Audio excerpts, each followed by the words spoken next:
So continuing our discussion of the 84 Mahasiddhas, or at least selected of the 84 Mahasiddhas, today we're talking about Aryadeva. And that's a name that you're probably familiar with. He is known as the Lotus-born, similar to the same title that Padmasambhava. And he lived in about the 3rd century CE.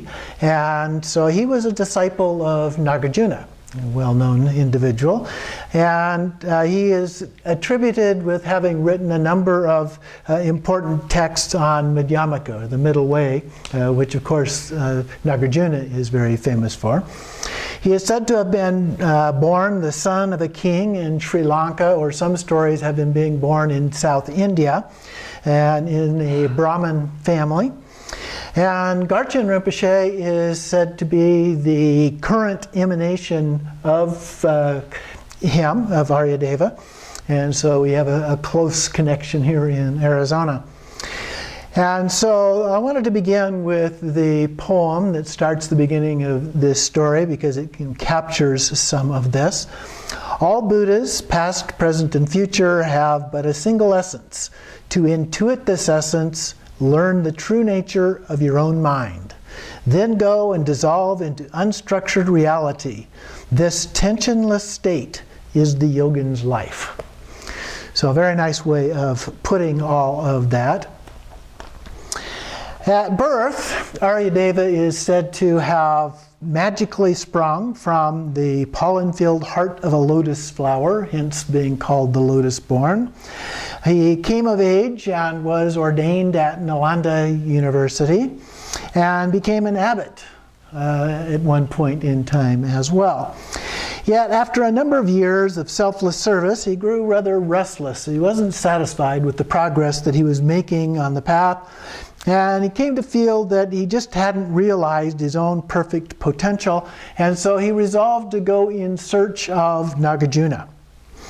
And so he hoped that from doing that he would gain the ultimate knowledge.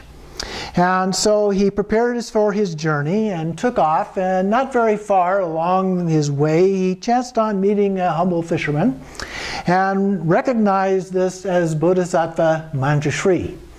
And so Manjushri prostrated first to Manjushri, presented him with offerings and so forth, and then asked if he could tell him the whereabouts of Nagarjuna. And so, expecting he was going to be on a lengthy journey, he was surprised to find out that he was in a nearby hermitage in the jungle, not very far away. And so he was engaged in the formulation of alchemical potion that would confer immortality. Now, Buddhism has, in this period of time when we get into the Tantra and so forth, a close linkage with alchemy and some of those kinds of things, which probably migrated down into India from China, is what the evidence is regarding that. So anyway, setting off on his, to find Nagarjuna here, he came upon a humble hut of woven grasses, and saw an old man muttering to himself and gathering leaves and roots. Aryadeva knew him at once and prostrated to him as the master. Nagarjuna sensed a presence in Aryadeva and agreed to his desire for instruction. And so he gave him the initiation into the mandala of Guhya Samaja and taught him the accompanying precepts. He also agreed to allow him to remain with him and to study and practice. And so every day the two masters would set off on a journey to the nearby town, as was the practice of these individuals to beg for their meals. And Nagarjuna, it is said in the story, had the greatest difficulty. And didn't matter what he tried, even the richest householders would only give him a single spoonful of rice. So not a lot. But Aryadeva, on the other hand, would come back bearing a veritable feast of things from these different sources. And so he would bring it back and share with Nagarjuna. And so this went on day after day until Nagarjuna began to get a little bit cranky about all of this. And finally he took Aryadeva to task and said, "Lustful women are trying to seduce you with all this fancy cookery. This food is unclean. From now on you must eat only what you can lift on the point of a pin. And so Aryadeva faithfully was eating only a single grain of rice each day. But as soon as the women of the town found out that this was going on, they began to prepare little barley cakes covered with syrup and balanced on the point of a pin to offer to him. Well, Aryadeva brought these little cakes back to Nagarjuna, faithful, and offered them to him, who ate them at once with great relish. But then he grew suspicious once again and asked his pupil, "Where is this coming from? What's going on here?" Aryadeva explained, and the old man flew into a rage and forbade him from ever entering the town again. From then on, he said, "I will go and do the begging for both of us."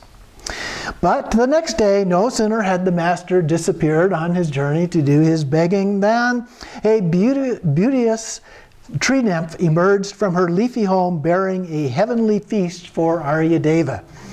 Casually displaying her naked splendor without the slightest hint of embarrassment, she sat down to converse with the lotus-born yogin. When Nagarjuna returned, his pupil told him about the visit and gave him the food she had brought. The master decided he had to see this nymph for himself and went to the tree and called out to her. With great modesty, she peeped out at him. "Why do you expose yourself to my disciple and not me?" he asked. "It's because your disciple doesn't even know the meaning of the word lust.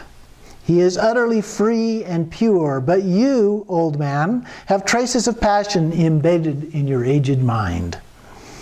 So, like Kankaripa that we looked at before, he has these afflictive emotions associated with the human realm, which is lust is the primary emotion associated with the human realm in the tradition. And so the guru reflected upon her words, took it to heart, and then summoned his pupil to him and gave him a new name, Aryadeva, which means sublime God. So he began to respect him for his approach and understanding. So Nagarjuna then said, "It's quite obvious to me that you are already fully realized. Why do you insist on remaining in samsara?" Aryadeva was infused with ecstasy and levitated to the height of 7 palm trees. Fully liberated from birth, as are all lotus-born, he needed only a word from his guru to convince him of what he had been too innocent to see before. So he began teaching the Buddha's message to all beings, abiding them to bring their minds to maturity. And when he finished his labors, he prostrated himself before his guru, and as the heavenly host gathered to shower flowers down upon him, he simply vanished. And so this would be a form of rainbow body, the great transference, where you simply vanish into thin air, so to speak. And so the message here has to do with our desire, our lust that we may have, an afflictive emotion associated with the human realm. And the idea is not to have attachment, let go and let be. But on the other hand, it's also no aversion, and so it's accepting it just as it is. But you do it without either attachment or aversion, and just recognize the true nature of all that is. So that is our story today for Aryadeva.